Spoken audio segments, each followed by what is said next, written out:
They're totalitarian because they want to erase the distinction between the public and the private. You will not be able to get away from them because they want to make your personal life their political project. They will never leave you alone. They want your property, they want your identity, they want your immortal soul, and they have a moral compulsion pushing them on. Their consciences won't let them rest because their belief systems will not permit tolerance of the different. How much will you concede to these tyrants? Good. Every statement they make is in opposition to your natural rights. You must believe what they believe. You must act as they act. And you must say what they say. And don't you forget it. They do not come offering freedom because none of them are themselves free. All they can offer you is a share in their servitude. Misery loves company. If people shackled by mental chains see those who aren't, their first compulsion is to try and impose their needs and values on you.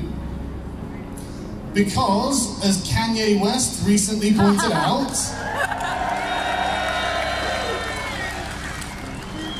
they choose their chains. They need the safety of oppression, the abdication of moral choice, and the consequences thereof. If something terrible happens, what do they say? That wasn't real Islam. That wasn't real communism. They choose their chains because they are weak. They are afraid of differences and their own ability to handle things that are different. They do not trust in their own moral character. They are afraid of what comes next. But I can say something they can't say. I am not afraid. So May 6th, 2018 was the first annual Day for Freedom, organized mostly by alt-right free speech activists. Ostensibly right-leaning liberals, Dave Rubin liberals. It was mostly cringy. It wasn't Charlottesville. Like, you know what I mean? Like, I'm gonna say that right off the bat. It wasn't Charlottesville. Neither in terms of it like degenerating into violence, nor did it. There wasn't like a bunch of Sig Heiling that I've seen. The alt-right, and the alt-right crosses over with classical liberalism, is a kind of a dead meme. This is essentially like another attempt. They've been trying to resuscitate Kekistan for quite some time. And, this feels deeply related to Kilroy, which was another free speech event, even though Day for Freedom actually got okay attendance. It wasn't like a ghost town like Kilroy was, but it still was not the tour de force. It was not like the moment of revolution for the people of Kekistan, where fucking free speech activists kicked the door in, on the prime minister and pulled him out and said, "We're going to speak freely." What free speech activists have sort of on their side in Britain, for example, is that there are actual speech laws. There are actually actual hate speech laws, and you can be arrested for what you say. Now, you know, I've talked about hate speech laws on this channel before, and I'm sympathetic to the intention, and I'm sympathetic to what hate speech laws are as a statement by a society. They express something that we as a people don't endorse this kind of stuff.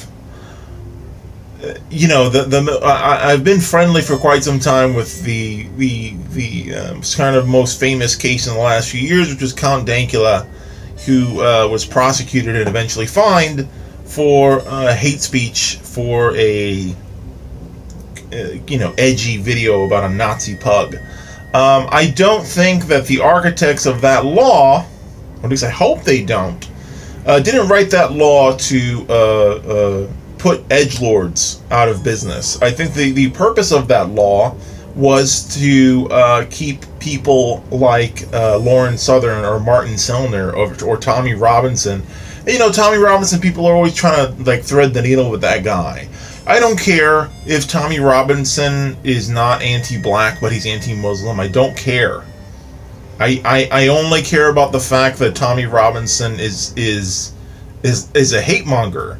It doesn't matter who it's to or what it's for. Oh, you know, one of the fig leafs that are usually brought into the Dave Rubin free speech community, like they did it for Dave for Freedom, is they had a drag queen sing at the Day for Freedom, and one of the main organizers, Kaylin Robertson, he's a gay man. So this kind of thing of like, look, you know, we're tolerant. What's funny is the other wing of the free speech movement. It's so funny because this is actually what undid Kilroy. The free speech movement wants to enable the alt-right to speak. They want to get paid to advocate for the right of the alt-right to speak. And sort of the end of the romance is that they don't really want proper white nationalist, full-blown, all-the-way JQers. They don't actually have those people speak at their free speech event. So the hypocrisy of this brand of free speech activism has been laid bare. They had two events, and they did not actually platform. You know, they all seem to be fine with platforming these people on their internet channels, but they don't want the liability publicly when they're actually collecting tickets. You know what I mean? Because at this point the alt-right is bad for business. You can nod to them, you can use them as a symbol for freedom of expression. But, you know, Richard Spencer, I saw, had an interaction with Count Dankula on Twitter after this event and said that the alt-right is not actually interested in letting the alt-right speak. Yes, they are. Not at their own events, but they will defend the right of someone like Richard Spencer to speak. And what was interesting about that exchange is that basically Spencer said to Dankula, he made it essentially clear that what he wanted was endorsement. Which I've known all along, which people on the left wing have known all along, that what the alt-right uses the free speech movement for is as a fig leaf, again, for getting their ideas out there. See, they take it as a endorsement of their ideas, because, you know, it is true that once, and again, we're not talking about debate, because the free speech activists always talk about if we don't put the ideas out there, they can't be debated and debunked. That's not what we have in front of us. The majority of alt-right events don't have any counterpoints. You can't guarantee there's going to be any kind of dissent. And if that's the case, then what you're doing is creating a space for these people to speak publicly to normies and people who are perhaps politically ignorant or politically uninitiated, unchallenged. That's platforming propaganda. You know what I mean? I've gone on other platforms. I've debated all the alt-righters.